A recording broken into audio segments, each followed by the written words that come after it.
اور جن کے اندر اعصاب کے اندر پٹھوں کے اندر مسئلے مسائل تھے دماغ کی گروتھ کی وجہ سے کسی نہ کسی بیماری کی وجہ سے، ان کی بیماری کو جب ہم نے پورا ایک کیس ٹیکنگ کی، اس کے اوپر ڈائگنوز کیا، ڈائگنوز کے بعد اس بیماری کو جب ختم کیا تو اس سے کافی ساری امپرومنٹ آ گئی، نیک ہولڈنگ اور منہ جوڑوں کے اندر حرکت، پٹھوں کے اندر حرکت، چلنا پھرنا گھومنا، وہ ساری چیزیں بہتر ہوئی ہیں۔ سننا دیکھنا، دیکھنا بھی متاثر ہو سکتا ہے، سننا بھی متاثر ہو سکتا ہے، بولنا بھی متاثر ہو سکتا ہے، اس وجہ سے جوڑوں کی حرکت موومنٹ متاثر ہو سکتی ہے، کوئی ایک اعضاء یا ایک سے زیادہ اعضاء متاثر ہو سکتے ہیں، تو وہ سارے ہومیوپیتھک سے بہتر ہو سکتے ہیں، لیکن اس کے لیے وجہ ڈھونڈنا ضروری ہے۔ ٹیسٹ سے زیادہ اہمیت ہوتی ہے آپ کی باتوں کی، جو والدین بتاتے ہیں، اس کے ہیبٹس، اس کا رویہ، اس کا مزاج، اور اس کے علاوہ وہ جو مسائل انہیں رہے ہیں پریگننسی کے دوران،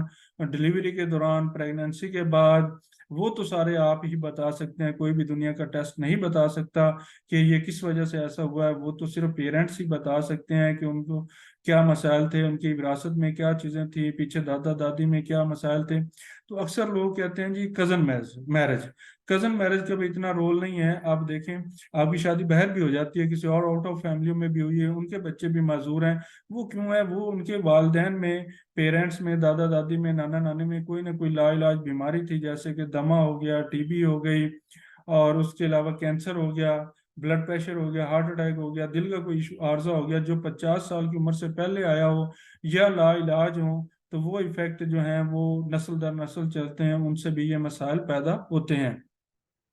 باقی انفیکشن ہے، جیسے ہمارے معاشرے میں غیر فطری سیکس چلتا ہے، اس کے بھی بڑے اثرات پڑتے ہیں، سوزاک ہے، ایڈس ہے، شفلس ہے، یہ چیزیں ساری وہ اس پہ اثر انداز ہوتی ہیں، جینز کے اوپر، اور بچے کے اوپر، بچے کے دماغ کے اوپر، اس کی گروتھ کے اوپر، جس کی وجہ سے بچوں کے قد چھوٹے رہ جاتے ہیں، بچے کے اندر کہیں نہ کہیں قسم کی مزوریاں پیدا ہو جاتی ہیں۔ تو یہ سارا کے سارا جو علاج ہے وہ ہومیوپیتھی کے اندر بہت زیادہ، بہت اچھا، بہت افیکٹو ہے۔ تو اس کے ساتھ ہی آپ مجھے اجازت دیں، اگر آپ کو یہ ویڈیو اچھی لگی ہو تو اسے لائک کریں، سبسکرائب کریں، اور دوستوں کے ساتھ شیئر کریں۔ اس کے ساتھ ہی مجھے اجازت دیں۔ اوکے جی، اللہ حافظ، السلام علیکم ورحمۃ اللہ وبرکاتہ۔